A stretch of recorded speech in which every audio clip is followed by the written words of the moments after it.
Hello guys, સેવ role બનાવવા હતા એટલે મેં બટેટા બાફી નાખ્યા છે અને તેનો ચૂંદો બનાવીને પછી તેમાં આદુ લસણ મરચાંની પેસ્ટ એડ કરી છે, મીઠું, ધાણા જીરું પાવડર, હળદર, લાલ મરચું પાવડર, આમચૂર પાવડર, ચાટ મસાલો અને કોથમીર તે બધું જ એડ કરીને ઉપરથી મસ્ત મજાનું લીંબુ એડ કરી દીધું છે અને તેમાં પછી છે ને ચોખાના પૌવા પલાળેલા મેં એડ કર્યા છે અને તેને મસ્ત રીતે મિક્સ કરી નાખ્યું છે અને તેને સેવ રોલ બનાવવા માટે બેટર માટે મેં અહીંયા 1 વાટકો જેટલો મેંદાનો લોટ લઈ લીધો છે અને આ મેંદાના લોટનું બેટર આપણે પાતળું નથી રાખવાનું, જાડું નથી રાખવાનું, એકદમ મીડિયમ રાખવાનું છે. તો પછી જો મસ્ત મજાના મેં આવા નાના નાના મસ્ત રોલ કરી લીધા છે અને એ રોલને આપણે જે મેંદાનો લોટનું બેટર કર્યું છે તેમાં બોળીને આ સેવ છે તે સેવ એકદમ ઉપર ભભરાવી દીધી છે અને આવા બધા રોલ આવી રીતે તૈયાર કરી લીધા છે સેવથી.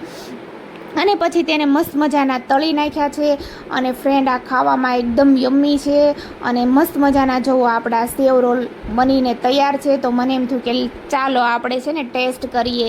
તો મસ્ત મજાની જો અહીંયા ચટણી લઈ લીધી છે અને હું બેસી ગઈ છું જમવા માટે અને એટલા ટેસ્ટી બન્યા હતા કે શું વાત કરું, 1 નંબર બન્યા હતા. તો ચાલો તમે બધા સેવ રોલ ખાવા. તો તમને મારી આ રેસીપી સારી લાગી હોય ને તો લાઈક, કમેન્ટ, શેર, સબસ્ક્રાઈબ કરી દેજો. મળીએ મારા નેક્સ્ટ બ્લોગમાં.